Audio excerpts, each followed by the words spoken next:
गली कहूँ कुकुर आ गए तुर तुर ओकर नामे है तुर दुर्योधा तू सीधा रात इधर अगर रोए दुर्योधन के संग में बिहार में करो भैया जिनके भगवान एक दिन कृष्ण की सोखा अजाक पूछी साबर था सुभद्रा मोर बिहार बड़े भाई तय कर दे दुर्योधन के संग में मैं बिहार नहीं करो एक आवर चिंता करता सोनी मोर रहा ले तय काला पसंद करता तेला बता त कहीं तोर चेला अर्जुन ला कौन से बड़े बात है और तीर्थाटन में गे रहे अर्जुन जी याद वही ढाल मलवाली 16 घर झम जावे यही ढाल आवे भाई सिंह के और रात का 12 बजे अपने बहिनी ला अर्जुन जी संग में विदा कर दी भैया प्रेम से बोले वृंदावन इसीलिए इनको छलिया कहा जाता है। अब दोनों जात है सुनो प्रेम ना दोनों जात है न भगवान संकेत करी रथ लते यहाँ चलावे अर्जुन काबर भैया त कहीं बड़े भैया कहूँ भेंट मारी निकट मारी त कौन चला ही रथ ला त कहीं मोर बहिनी ला कहीं चलाए काबर अपनों में इसमें रुक्मणी ताने त रथ ला मोर बहिनी चला ता सुभद्रा रथ के धरे लगाम चले तब बीच रंगा में बलराम जी गदा धरे मेरी बहन की चोरी किए ले जा रहा है अरे अर्जुन उधर नीचे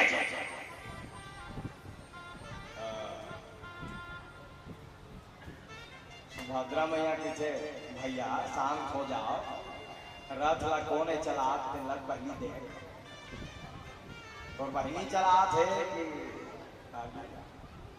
कोई भी चलाता हो आज मैं छोड़ूंगा नहीं आज अपने गदा के प्रहार से इसका सिर विदीर्ण कर डालूंगा जहां गदा उठा अच्छा तो हुल नहीं छोड़ा बहिनी कहूंगा दोनों झगड़ा जी में मार जहां गदा उठे बलराम जी तत्के बे भगवान प्रकट हो गए भैया हे भाई जो हो गया सो हो गया अब छोड़ दो भगवान कृष्ण देखा ना बलराम जी सब गुस्सा ठंडा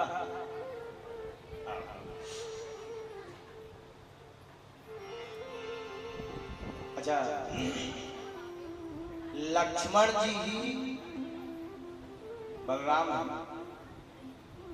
शेषावतारी और कृष्ण जी राम जी हैं और रामावतार में लक्ष्मण जी छोटे हैं ध्यान से सुनना रामावतार में लक्ष्मण जी छोटे भाई के रूप में आए थे और जब पूरा रामचरितमानस की कथा हो गई और सब प्रयाण करने लगे उस समय लक्ष्मण जी ने कहा भगवान राघवेंद्र सरकार से तय हाँ बड़े बन के रहे सब मोला छोटे बना 14 साल ले खड़े रहे मैं सूते नहीं आ भारी तकलीफ होए तय दरी तय छोटे बन पे मोला बड़का बना भगवान राम ने कहा ठीक है आज वही लक्ष्मण जी अच्छा धनुष प्रसंग याद हो आपको धनुष कितना प्रयास किया लक्ष्मण जी ने धनुष को तोड़ने का है कि नहीं अच्छा धनुष नहीं टूटा किसी से बड़े बड़े राजा महाराजा लोग आए थे धनुष को तोड़ने के लिए लेकिन किसी से धनुष नहीं हुआ अच्छा देश देश के राजा लोग आए थे जी धनुष को तोड़ने के लिए भगवान शंकर का भी पिनाक धर्मा है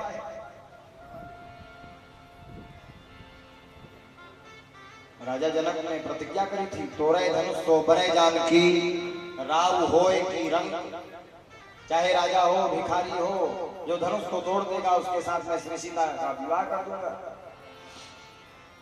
धनुष किसी से टस मस नहीं हुआ हाँ।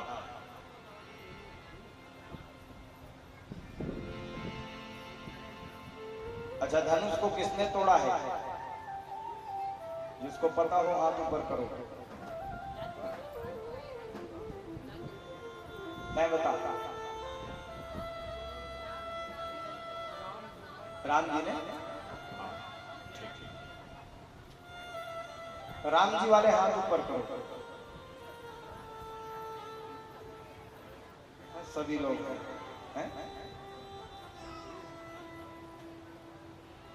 अब थोड़ी सी चर्चा कर ही दूंगा धनुष की।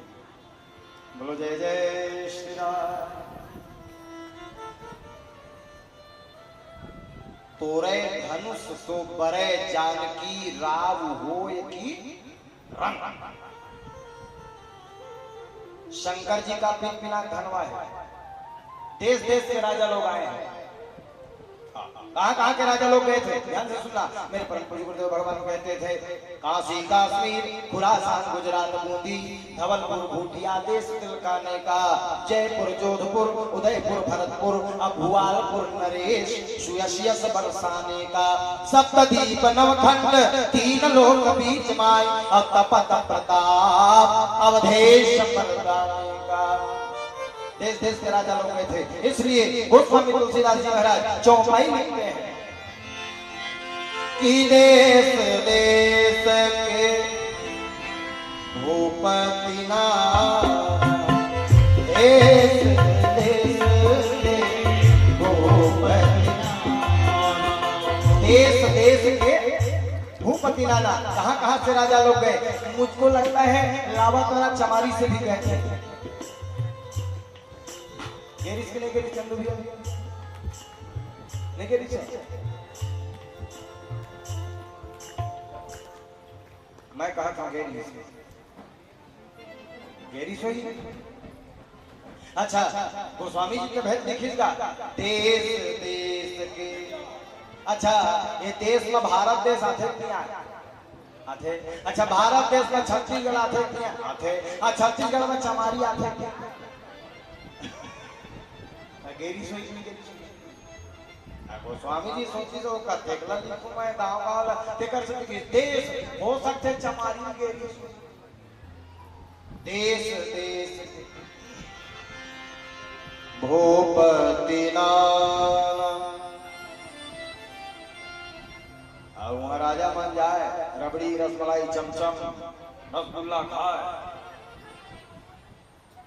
और राजा जनक की प्रतिज्ञा थी, चलो धनुष को तोड़ो।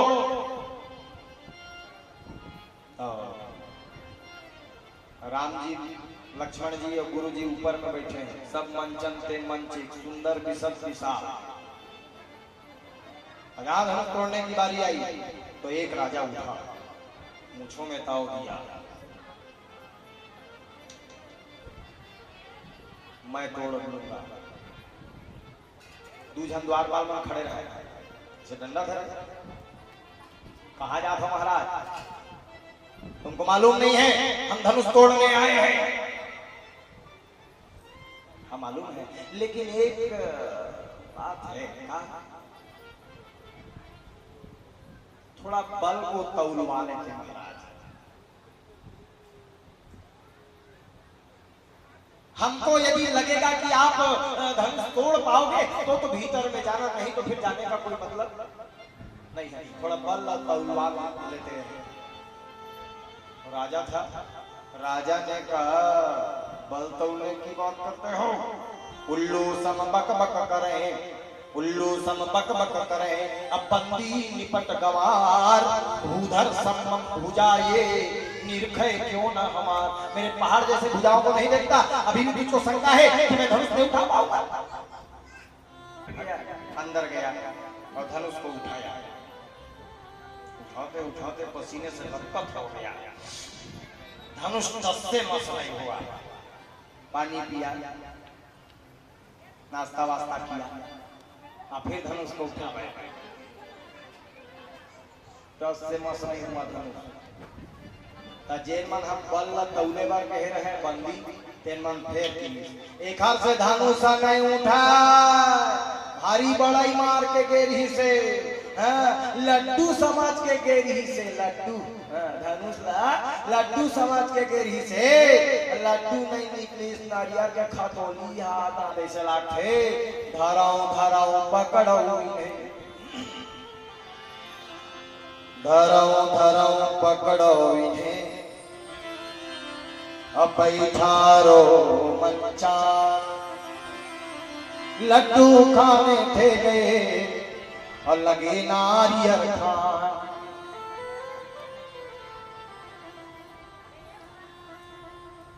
बड़े बड़े राजा लोग उठे लेकिन किसी से धनुष समय नहीं है मेरे पास धनुष एक भी बोलने के लिए। एक साथ 10,000 राजा लोग उठे। कितने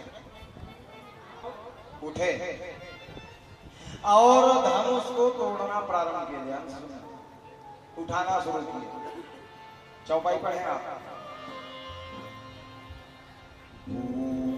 सहस्रदश एक ही बारा एक ही बारा सहस्रदश एक ही बारा दस लगे डरावन करई नटा लगे उठावन करई नटारा अटगई न संसरासन कैसे कामी बचन सती मन जैसे एक ठन शंका है। शंका का 10,000 राजा मन कैसे उठाई सोई धनुष या तो धनुष इहा ले सिंगार का गुड़िया ही सोई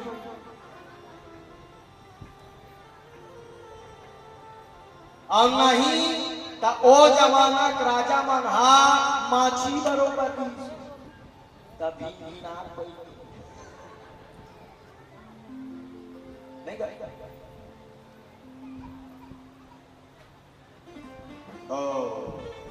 इसका भी उत्तर है। वो धनुष बढ़ता था, सही में वो धनुष कितना बड़ा था, अधिक अधिक गरुआ है। जितना गर्व से राजा लोग उठाते थे उतना ही बढ़ता था गरुआ पर। और 10,000 राजा लोग एक साथ उठाए और सही में उठाए। एक क्षण 10,000 राजा मन पूछी मान ले धनुष कहूं टूट जही, मान ले ऐसे टूटा नहीं तुम्हार मेरा 10 का 20,000 उठाऊ नहीं है। मान ले कहूं टूट जही तो सीता बिहाव होगा था सब हुई ओमा के एक राजा मूर्ख राजा का कहा चाहता मान ले धनुष कहूं टूट गए तो हम आपस में लड़ेंगे मरेंगे कटेंगे, लड़ेंगे मरेंगे कटेंगे, लड़ेंगे मरेंगे कटेंगे, लड़ात मरात कटात लड़ात मरात कटात लड़ात मरात कटात 9,999 राजा जब मार जही तो एक झंझन बाछी टेकरे संग ये मूर्खों की मंत्रणा बोलो जय जय।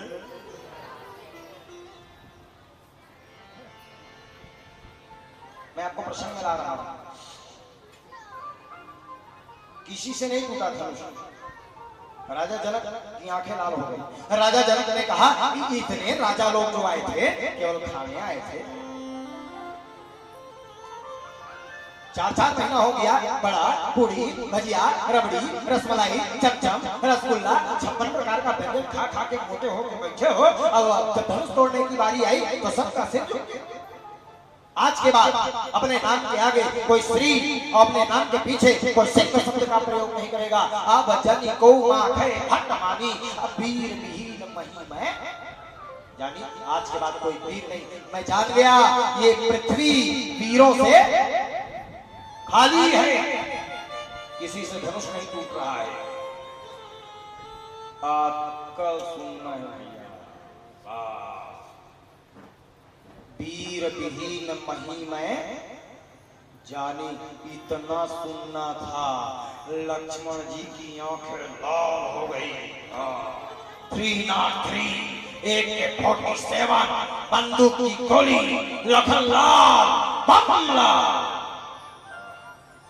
राम जी को देख नहीं रहे हैं, ऐसे सीधा लेके उठे धनुष और सीधा जनक की ओर देखकर उन्होंने कहा, ए जनक, कहीं जनक जस अनुचित बानी, न तो श्री न तो जी। का कह दिया तुमने? कैसे तो राखी नहीं दिखाते, में दूधी धान गिर बैठे।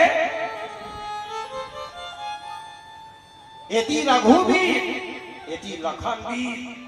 कैसे कह देता है वीर भी मैं जानता मैं। हाँ चुप हाँ देखर मतलब तय समझा था। ए बड़े भैया, अच्छा वो दिन नहीं देखा था ना, इशारा भर करा था। काबर देखी उत्साह ठंडा पर, ये दिन देखना नहीं है। जब जब बोलना है बोली रहूंगा।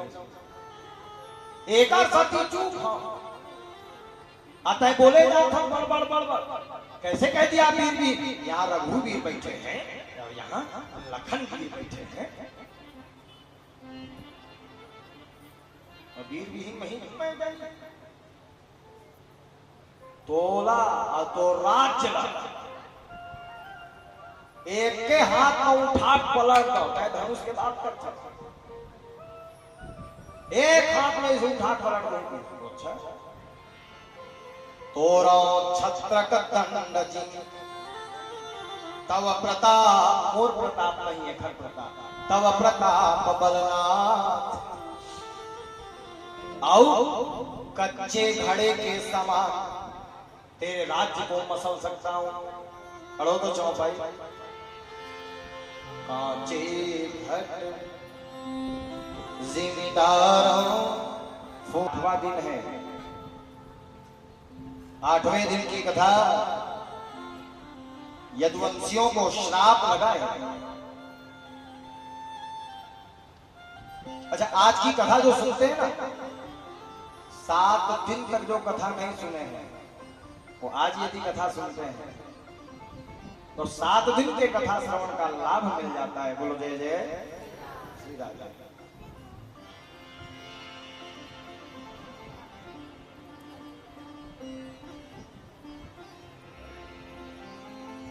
कितने यादव है जानते हैं आप?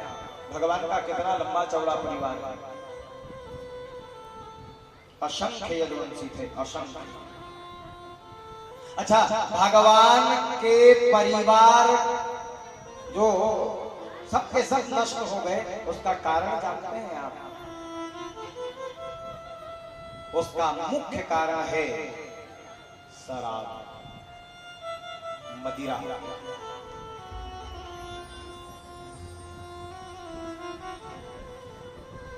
यदि अपना पतन चाहते हैं तो शराब का सेवन करना। परिवार वालों को, यदुवंशियों को श्राप लग गया। किसका श्राप लगा जानते हैं आप? चौमासा व्यतीत करने के लिए द्वारिकापुरी में बड़े बड़े ऋषि मुनि महात्मा पधारे। अच्छा ऋषि मुनि महात्मा कहीं आ जाए ना तो सम्मान करना चाहिए।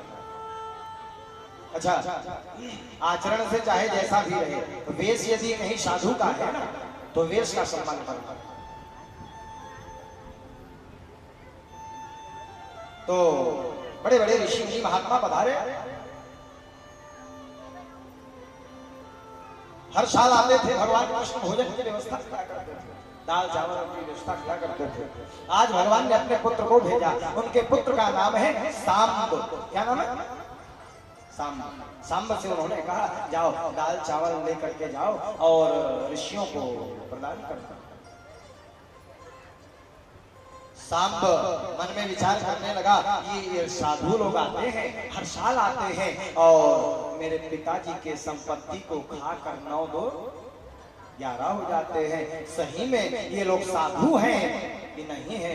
परीक्षा लेनी चाहिए। ऐसा कह करके महाराज परीक्षा लेने के लिए निकल पड़े। कहाँ गया चावल, कहाँ गया दाल, कहाँ गया सब्जी। मन में विचार किया साधुओं की परीक्षा लूंगा। कैसे परीक्षा ले रहा है? बड़े बड़े साधु मन बैठे रहा है फिकर, और सबने बड़े साधु दुर्वासा का नाम ओखर नामेल देख ले, दूर बासा ओखर ले थोड़कन दूरिया दूरिया बास कर। तब भगवान के बेटल देखा था तीर में बास कर। अच्छा कैसे बास करे? परीक्षा लेकर गए, बढ़िया लुगरा पहन लुगरा पहन के सिंदूर बंधन चंदन लगा के मेछा दाढ़ी वाला मुड़वाली बढ़िया आँखी काजल लिपस्टिक सुंदर लुगरा उगरा पहन के भैया एक छन कपड़ा बांध इस पेट में और ऊपर में लोहा करैया, ऐसे लोहा करैया बांध करैया बांध के आपका दुरिया मुड़ी ढांक के आपका ऋषि बैठे थे घर में नहीं की काखर में सुना दुर्वासा दुर्वासा में मुड़ी ढांक से मुड़ी ढांक के कहा थे स्त्री आवाज में, महाराज मैं गर्भवती हूँ महाराज, मेरे गर्भ में लड़की है कि लड़का है? थोड़ा देख के बताओ महाराज। देख रहे हो? तो ऋषि जी आनंद मग्न है, तपस्या में है। महाराज मैं गर्भवती हूँ, मेरे गर्भ में लड़का है कि लड़की है? देख कर बताओ। स्त्री कोट्य सहस्राणः वसश्चितिष्ठति आसनी दुक्लाश्चार्यः कुमाराणामिति श्रुतम्। दुर्वासा जी आंख बंद कर देखते हैं। जहां आंख बंद करके देखे दुर्वासा जी समझ गए मेरी परीक्षा लेना चाहता है। उठाया परीक्षा लेता है। अरे दुष्ट, जा तेरे गर्भ से ना लड़की होगी ना लड़का होगा, तेरे खानदान को नष्ट कर देने वाला एक मूसल होगा। जा मेरा मूसल समझ गए? काला के मूसल काड़ी मूसल पहले के जमाना में बड़े बड़े गौटिया माल बुझा के जाते छरे खोदैया भक्खड़ खोदाई छरे तो मूसल कोटे रागेगा शाम विनाश काले विपरीत बुद्धि। विनाश का जब समय आता है तो बुद्धि विपरीत हो जाती है। दौड़ा दौड़ा सब ले जाता बुद्धि वाला। द्वारिका में कौन था जानते हैं? सबसे ज्यादा बुद्धि वाला द्वारिका में भगवान कृष्ण के नाना उग्रसेन थे।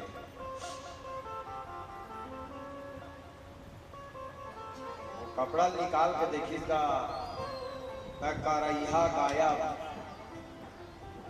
लोहा का मूसल निकला, प्रशान हो ऋषिवर के वाणी मूसल निकला।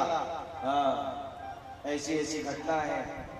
तो उग्रसेन ने कहा ना रहेगी बांस ना बजेगी बांसुरी, ये मूसल रहेगा नहीं तो हम सब मरेंगे नहीं। इसलिए टेवना पत्थर मंगवा लिए और टेवना पत्थर मंगवा करके उसको घिसने लगे। घिस घिस करके फेंकते गए समुद्र में। लेकिन देखो आज का बड़े ठंड टुकड़ा बाज गए, जैसे महतारी मन रखिया घिसते या कोहड़ा घिसते इसे का सापेल नहीं घिसत रहे। अति बड़ मान के ऐसे नहीं करे ऐसे हैं मूसल ला घिसत रहे ऐसे घिसे। अति बड़ लोहा टुकड़ा बाज गए ये मैं काय हुई ऐसे समुद्र में।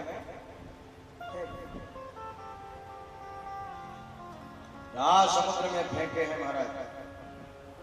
एक ठन मछली और मछुआरा मन मछली पकड़े पेट लगी तब वो अक्का बा टुकड़ा निकली भैया लोहा के।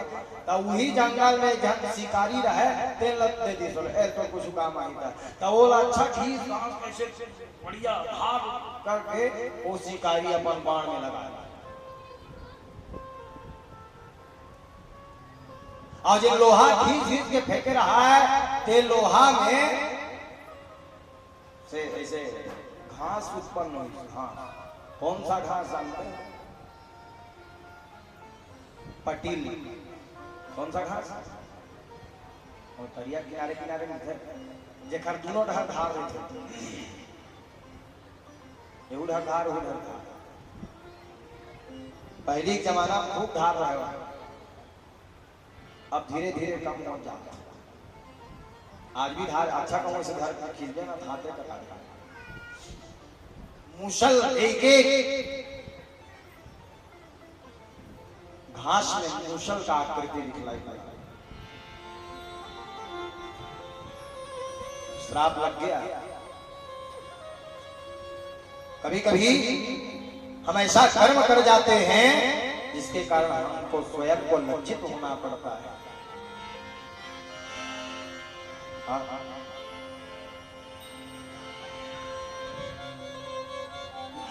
श्राप लग गया। भगवान ने कहा अब तो कोई भी बचने वाला नहीं है ब्राह्मण के श्राप से। तो सब जाओ पूजा करो, पाठ करो, सबके सब पूजा पाठ करने के लिए चल पड़े महाराज। प्रभास क्षेत्र के मैदान में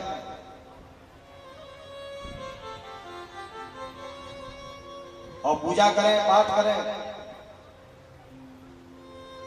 मृत्यु काल चक्र मंडरा रहा है। पूजा करने वाले व्यक्ति को मृत्यु जल्दी स्पर्श नहीं करती है, इसलिए पूजा करो।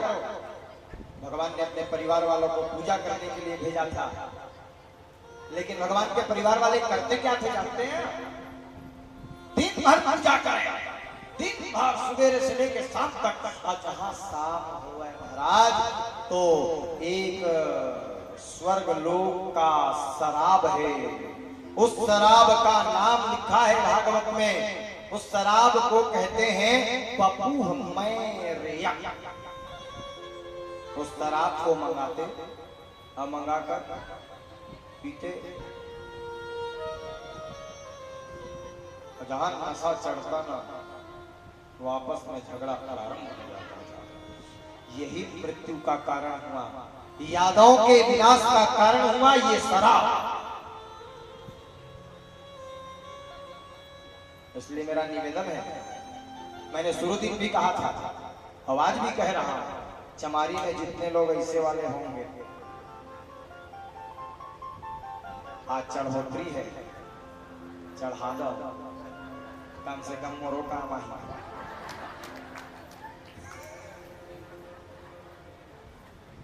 मैं ही ले जाऊं, तू मान तो सुधार जा।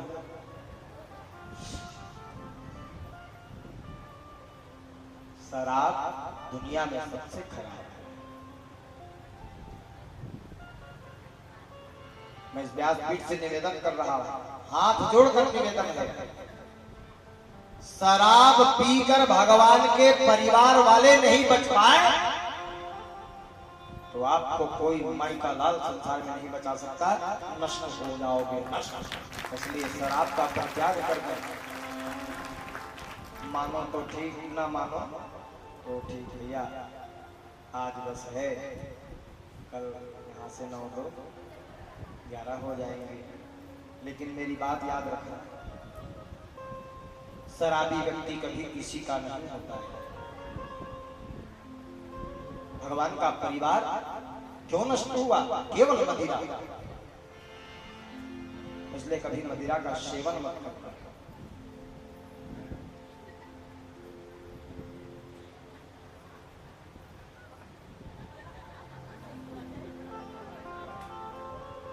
कभी नहीं।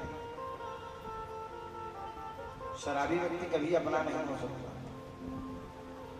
मैं दिन बता रहे हैं, वही भरा खुश है, बाकी दुनिया पूरा परेशान। पत्नी परेशान, बच्चे परेशान, माँ परेशान, बाप परेशान, पड़ोसी परेशान, गांव परेशान, मोहल्ला परेशान, और नाले देश परेशान, और नाले के विश्व परेशान है। अब अपने भर मस्त।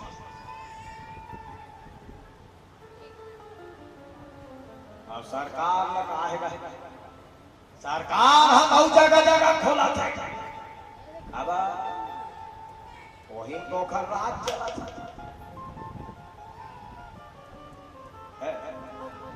तोर घर खाली हो थे, ओखर घर भरा था। एक के जगह में उठना खोला था, तू मना कहा वो चाहा थे तभी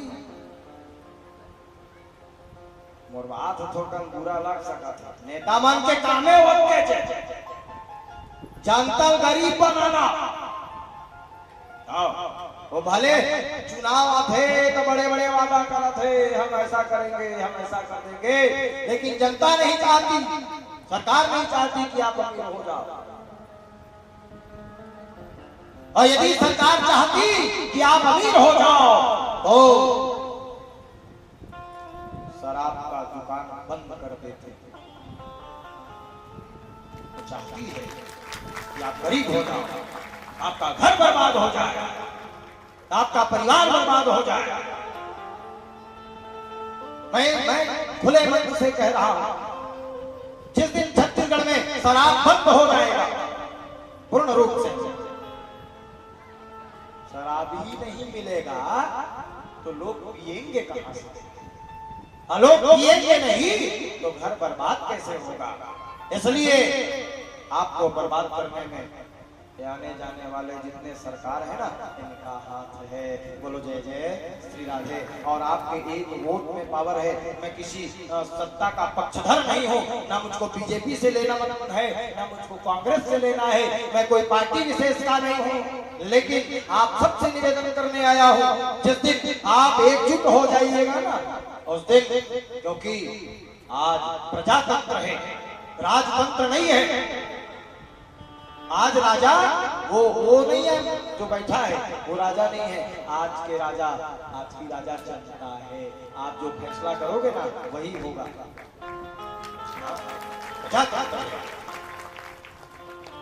आपको अपना फैसला लेने का अधिकार है। मैं केवल भागवत कथा बोलने नहीं आया हूं, मैं आपसे निवेदन करने आया हूं। और जिस दिन छत्तीसगढ़ में शराब पूर्णतः बंद हो जाएगा ना, उस दिन इस व्यासपीठ से मैं दावा कर रहा हूँ, छत्तीसगढ़ स्वर्ग के रूप में परिणत हो जाएगा, स्वर्ग बन जाएगा।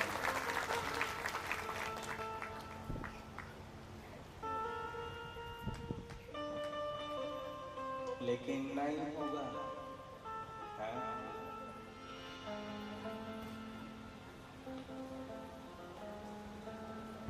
भगवान का परिवार नहीं बच पाया साहब।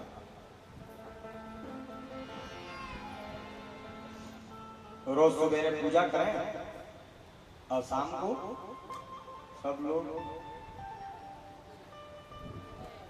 या तो मदिरा ही पी लेते या तो पूजा ही कर लेते।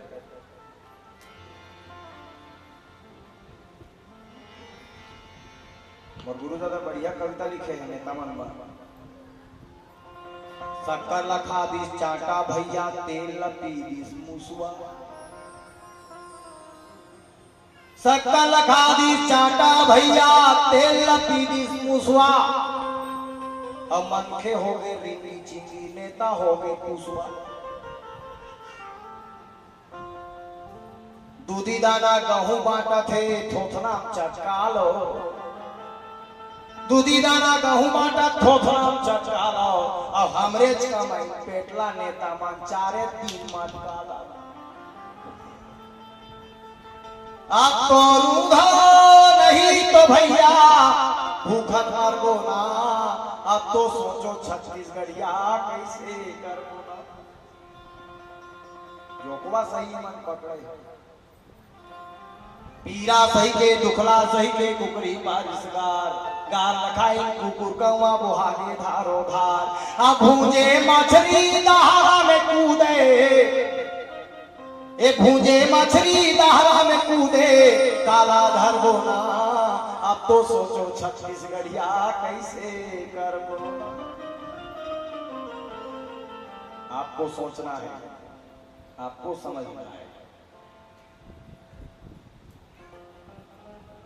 समय नहीं है मेरे पास। मैं यही कहने आया हूं कि भगवान का परिवार शराब पीकर नहीं बच पाया तो आपको हमको संसार में कोई नहीं बचा सकता है। बोलो जय जय श्री राधे। इसलिए आप सबसे निवेदन है, जो लोग कथा सुनने आए हैं उनसे भी, आज जो लोग कथा सुनने नहीं आए हैं, जो लोग अपने घरों में बैठकर सुन रहे हैं, और जो लोग मदिरा का सेवन करते हैं, उन सबसे मेरा हाथ जोड़कर प्रार्थना है कि आप मदिरा का परित्याग करें। और यदि मेरे ऐसे बोलने से एक व्यक्ति भी मदिरा का परित्याग कर देता है तो मैं मानूंगा कि मेरा जीवन सफल हो गया है।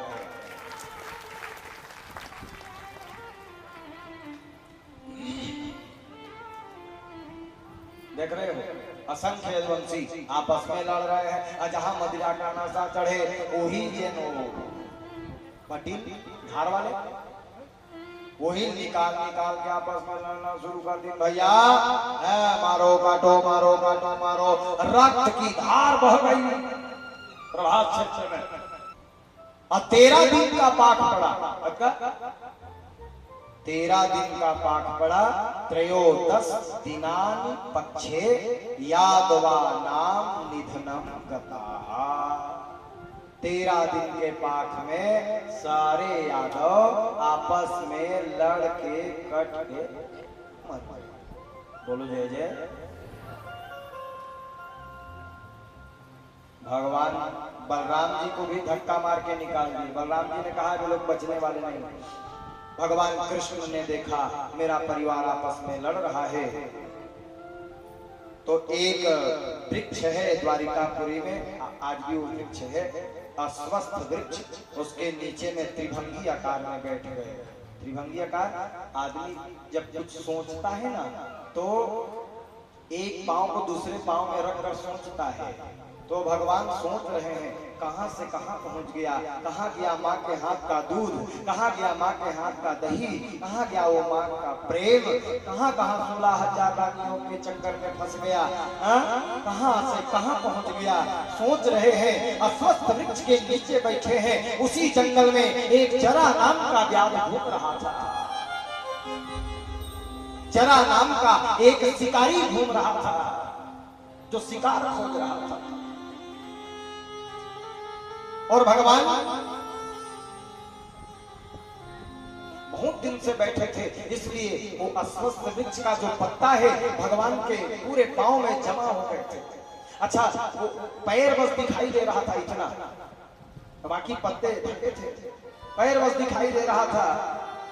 तो जरा नाम का जो व्याध था, शिकारी था, वो शिकार खोजते खोजते खोजते घूम रहा है। तो दूर से दिखाई दिया भगवान का पांव ऐसे। तो ये जो पांव का अंगूठा है, ध्यान दीजिएगा, तो ये जो है मुंह जैसे दिखा, किसका? हिरण के मुंह जैसे। अब ये जो अंगूठे का नख है वो हिरण के आंख के समान दिखलाई पड़ा। पहचान न सका, निकाला तुणीर से बाण, और तुणीर से बाण निकालकर संधान किया और सीधा भगवान कृष्ण के पांव के अंगूठे में जाकर वह बाण बेधित हुआ।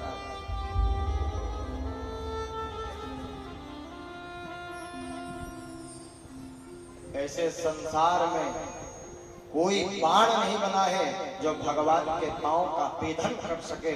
लेकिन प्यारे, भगवान को तो जाना है, भगवान के जानने के बहुत सारे कारण।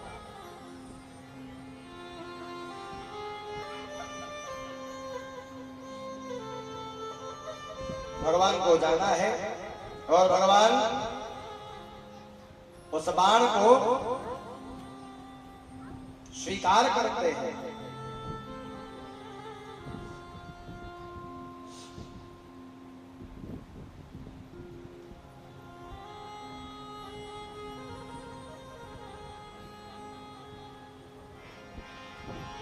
जितनी कथा मैं बोल रहा हूं भागवत में वर्णन है।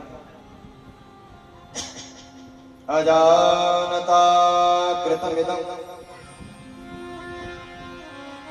पापेन मधुसूदन। दौड़ कर आया, और जब दौड़ कर आया ना, हिरण में मेरा बाण लगा है कि कुछ और है। जब पास में आया ना तो देखता क्या है कि मैंने भगवान के पांव में बाण चला दिया है। झर झर झर झर रोने लगा, नेत्रों से अश्रुओं की धारा बहती।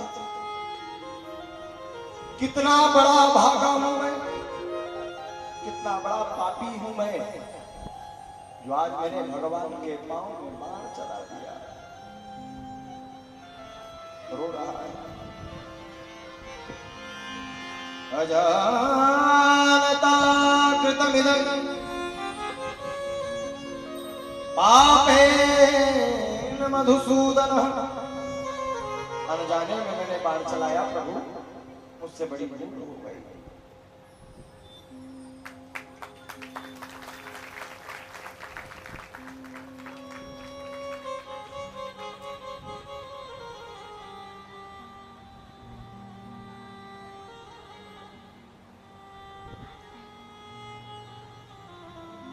रोने लगा।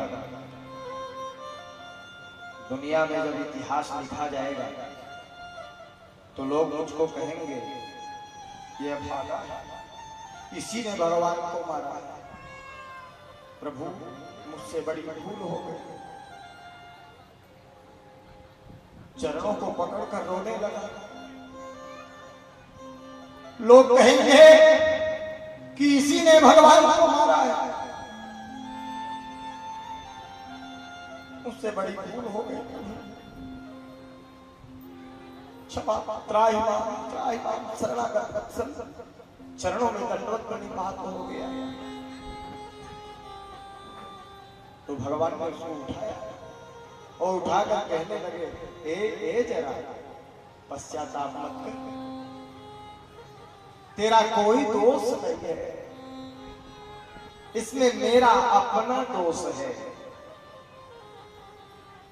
तो आपका दोष है प्रभु, कैसे? याद करो अगले जन्म में क्या हुआ था। भगवान ने स्मरण दिलाया, मां भई जरा तमुत्तिष्ठ कामेश कृतो याहि त्वं मदनुज्ञात स्वर्ग सुकृतिना परम। सुनो, अगले जन्म में मैं राम था और तुम बाली थे। याद करो, बाली को भगवान ने पेड़ की ओट से छिपकर मारा था। आप रामचरितमानस में प्रसंग आपने सुना होगा।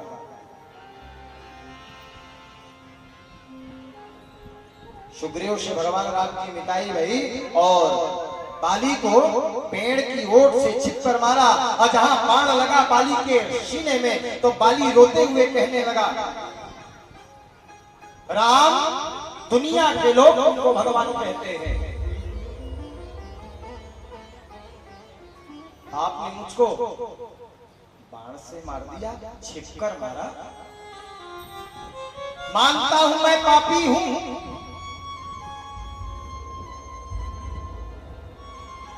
चौपाई पढ़ेंगे आप, रामायण में बड़ी मीठी चौपाई मिलेगी आपको।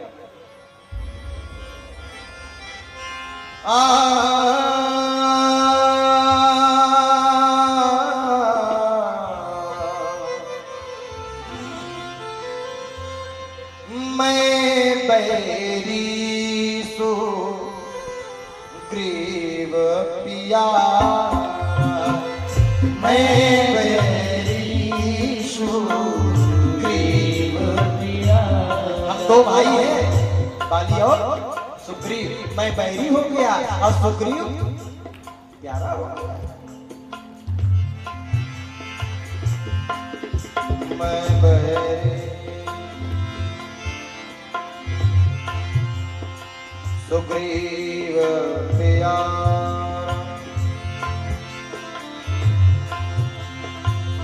कारण कवन नाथ मोहि मारा, कारण कवन नाथ मोहि मारा। हम दोनों भाई हैं क्या है? भगवान राम ने कहा अनुज बधू भगिनी सुत नारी, तुम्हारा पाप है। तो बाली ने कहा मैं मानता हूं कि मैं पापी हूं, और आपका काम है दंड देना, ये भी मानता हूं, लेकिन राम मारना था ना तो सामने आकर मारना था, सीने में बाण चलाया होता, कायर की तरह पीठ पीछे छिप कर मारे हो। तो भगवान राम ने कहा ये भूल तो मुझसे हुई है बाली। भगवान ने कहा मैं किसी का उधारी नहीं रखता हूँ, लेना ए जन्म मैं हटोला मारे रहा हूँ, ओ जन्म ताए मोला मार ले।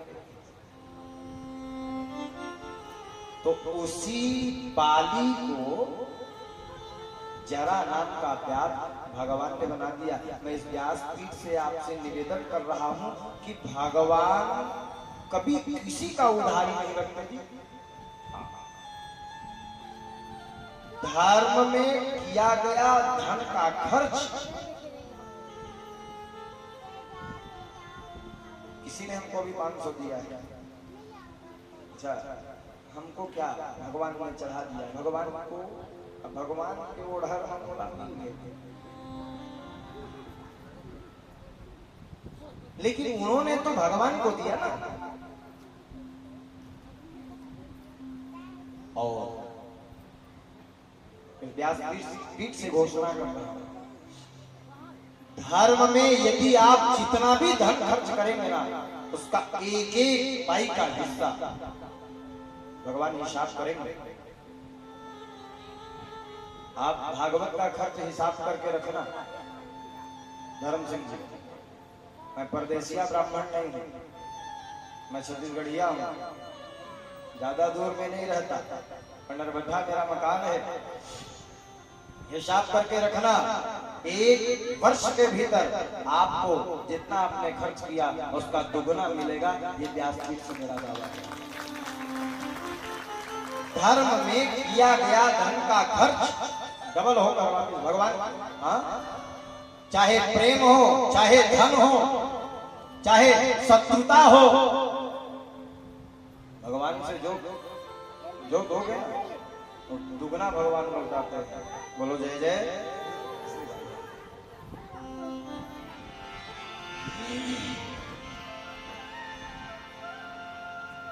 तो भगवान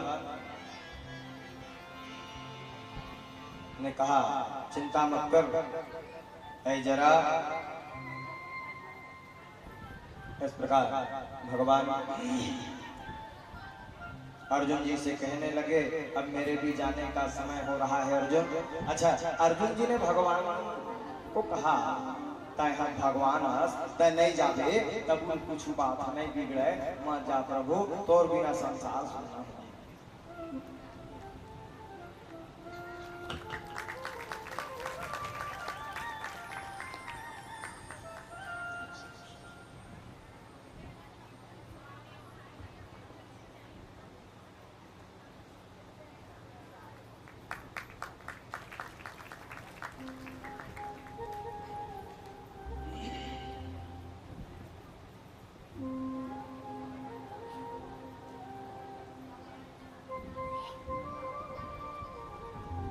अर्जुन जी ने कहा आप भगवान हो, आप नहीं जाएंगे तब भी कोई बात नहीं होगी, इसलिए आप जाइए नहीं।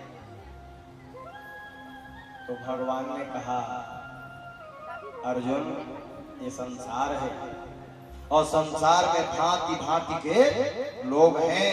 हाँ, मैं कहूँ नहीं जाऊंगा संसार ला छोड़ के तैया मन कही दी आपन भगवान है तो नहीं मारी, ऐसा भी लोग कहते हैं।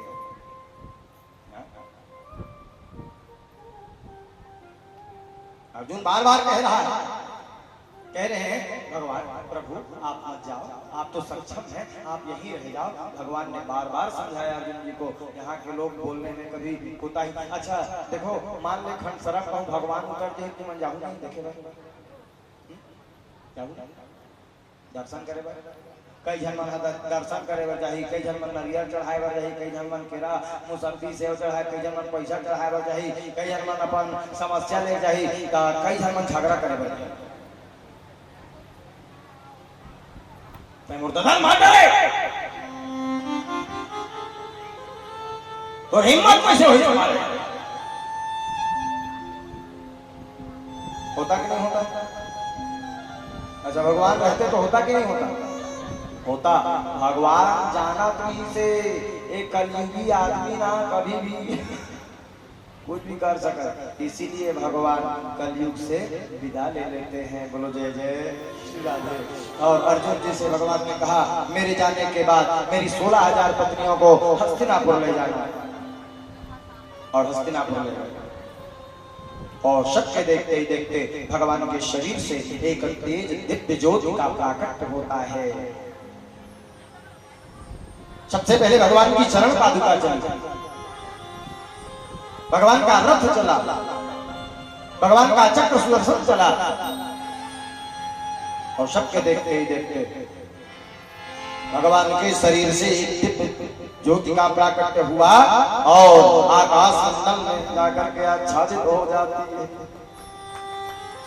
देवता आकाश मंडल से पुष्पों की वर्षा करने लगे, तालियां बजाने लगे, नगाड़े बजाने लगे भक्तवत्सल भगवान की, और भगवान के शरीर को जल में प्रवाहित करा दिया गया। जल में प्रवाहित करा करके चले गए अर्जुन जी। समुद्र में बहते बहते बहते भगवान का शरीर जो था ना, वो बहते बहते उड़ीसा के राजा दुष्टद्युम्न को स्वप्न आया कि मेरा शरीर बहते बहते आ रहा है और उसका मूर्ति बना देना। और सही में उठ कर गया ना, तो समुद्र के किनारे लकड़ी जैसा पड़ा हुआ था, उसको ले गया और ले जा करके 3 मूर्तियां बनवाई उसमें, जगन्नाथ, बलभद्र और सुभद्रा। भगवान द्वारिकापुरी से उठकर कहां गए जानते हैं? जगन्नाथपुरी गए। आज भी भगवान का हृदय जगन्नाथपुरी में धड़क रहा है, इसलिए जगन्नाथपुरी जरूर जाना। डॉक्टर लोग स्टेथोस्कोप लगा के चेक किए हैं अभी जगन्नाथ की मूर्ति में डॉक्टर लोग स्टेथोस्कोप लगा के ऐसे टेस्ट किए तो भगवान का सीना आज भी धड़क रहा है। 12 वर्ष में मूर्ति बदली जाती है, 12 वर्ष में जगन्नाथ की मूर्ति बदली जाती है और हृदय आज भी धड़क रहा है, और हृदय स्थल को निकाल करके उस मूर्ति में प्रविष्ट कराया जाता है और उस पुरानी मूर्ति को विसर्जित किया जाता है। और प्रमाण है, भगवान के होने का प्रमाण है जगन्नाथ में आज भी। पूर्व में यदि हवा चल रही है तो वहां का जो ध्वज है वो पश्चिम दिशा की ओर चलता है, कहता है, ये आज भी प्रमाण है। और प्रमाण है, क्या प्रमाण चाहिए?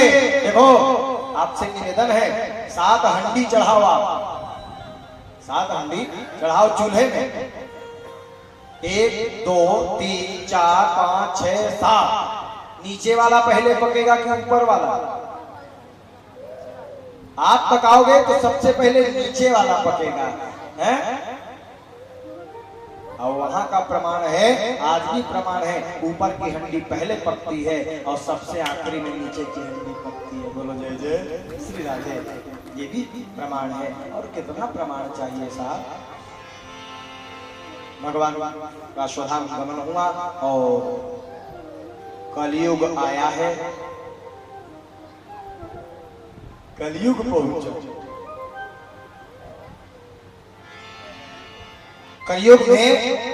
कलयुग जिस युग में हम लोग हैं, स्वाधामनुगते कृष्णे यदुवंश विभूषणे कश्यपस्यो प्रत्याम धर्षणे मुने। ये कलयुग पहुंचा है और ये कलयुग अत्याचारी करने लगा। हाँ, कलयुग में क्या क्या होंगे इसकी चर्चा है। तो बोले कलयुग बड़ा भयंकर होगा। यदि कलयुग के विषय में जानना है तो रामायण के उत्तरकांड में पढ़िए आप। कलयुग में क्या क्या होगा? तो बोले दाम्पत्य विरोध मारिए, व्यवहारिके स्त्रीत्वे पुंसत्वे चही रति विप्रतमेव शूद्रमेव च। ब्राह्मण अपने कर्म से अलग हो जाएंगे कलयुग में। हाँ, जिनको भागवत नहीं बोलना चाहिए वो मंच में बैठकर भागवत कहेंगे, आज जिनको भागवत बोलना चाहिए वो नीचे में बैठकर कथा सुनेंगे। बोलो जय जय श्री राम। ऐसे धीरे धीरे धीरे धीरे कलयुग बड़ा विभक्त होते जाएगा। और क्या होगा? नारी मुई गृह संपत्ति नासी अमूढ़ मुड़ाई होई सन्यासी। दो प्रकार के साधु होंगे, एक मुड़वा साधु, अब एक गढ़ियारा साधु। हाँ, केवल स्वरूप से साधु रह जाएंगे। और क्या होगा? तो बोले जाके नखयरु जटा विशाला ते तापस प्रसिद्ध कलिकाला। और कलयुग में एक से एक घटनाएं होंगी महाराज। हाँ, गुरु और शिष्य के विषय में भी लिखा, गुरु शिष्य बधिर अंधका लेखा, एक न सुनई एक नहीं देखा। एक से एक होगा महाराज। और क्या होगा? फैशन का जमाना आ जाएगा। माताएं विधवा स्त्री श्रृंगार करके घूमेगी, विधवा स्त्री श्रृंगार करेगी और सौभाग्यवती स्त्री श्रृंगार से अलग हो जाएगी। बोलो जय जय श्री राम। मैं निवेदन कर रहा हूँ, मैं जाता हूँ आज शहर में, देखता हूँ चूड़ी, एक ठन चूड़ी पहिरे, मैं देखे डोकरी दाई पहिरे जब चूड़ी यहाँ कहाँ गया वो श्रृंगार, कहाँ गया फैशन का जमाना। 10 किलो गहना पहिरे रहे। अब आजकल के महतारी मन है एक पाँव नहीं पहिरे सकते। ओ पाँव में टोड़ा, पैरी, पायजे, टोड़ा, पैरी, पायजे, नांगोरी, हरैया, कटनी, बहुटा, रेहुटा, सूता, कहाँ गए?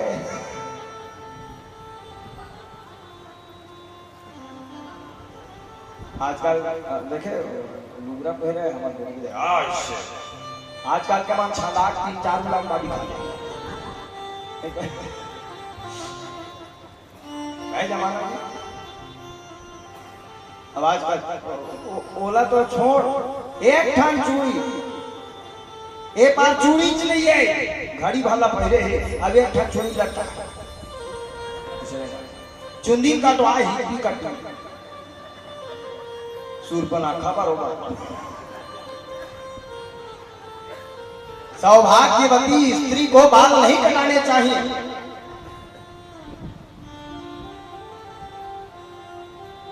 बाल नहीं कटवाने चाहिए, फैशन का जमाना है, बाल कटिंग हो रहा है। अच्छा थोड़ बहुत काटा था समाज में आते ऐसे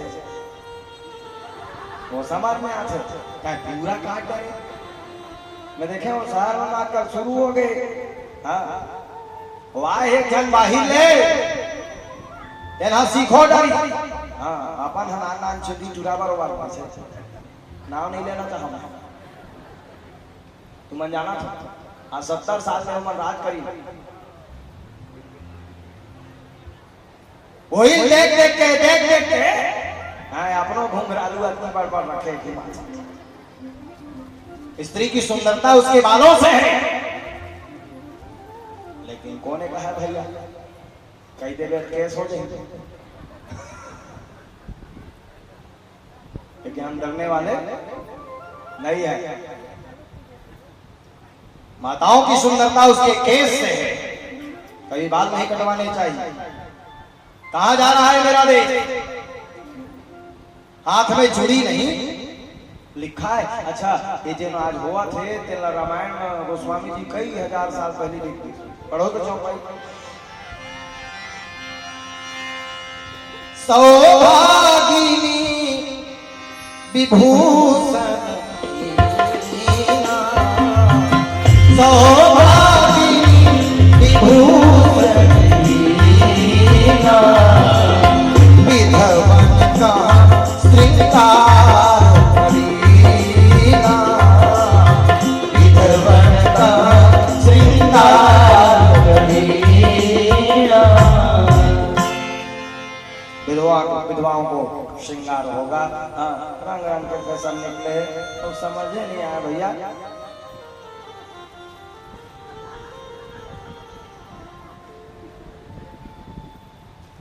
मोर बड़े भाई बिहाव हो दादी जी, और बड़का भाई है जी बड़े तक लेकर ओखर बिहाव हो भाभी घर। अब एक आध महीना बाद में भैया संग में कहूँ की सो कहाँ जाता है गेली आता शॉपिंग करना है गीस ना वो मन बने दिखाता है। और जब वहाँ लौटी सुन गेली गए तब मोला ऐसे लगी पूछना आगे का गीस था मैं और कहता गेट ना बने दिखाता है आओ लंबे तक कैसे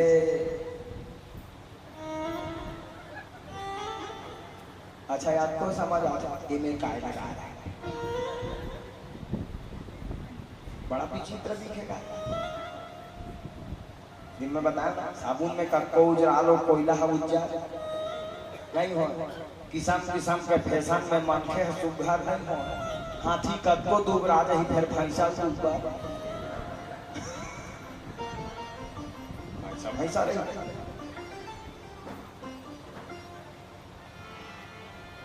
विचित्र हो। कहाँ गई थी ब्यूटी पार्लर रंग रंग के फैशन निकलेगा लेकिन अब शुरू गिरा रायपुर में ऐसे एक माता जी है दूठा खीरा लगाया है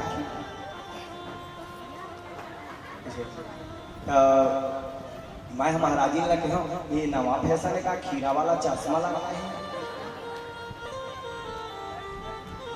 तो वो बताइए सब ब्यूटी पार्लर है इसमें कुछ ए भैया चेहरा क्या सजाते हो चरित्र को सजाओ और जब आपका चरित्र सज जाएगा तो चेहरा अपने आप सज जाएगा। इसलिए चरित्र उज्जवल हो। तो कलयुग की चर्चा है तो बड़ी मीठी चर्चा है।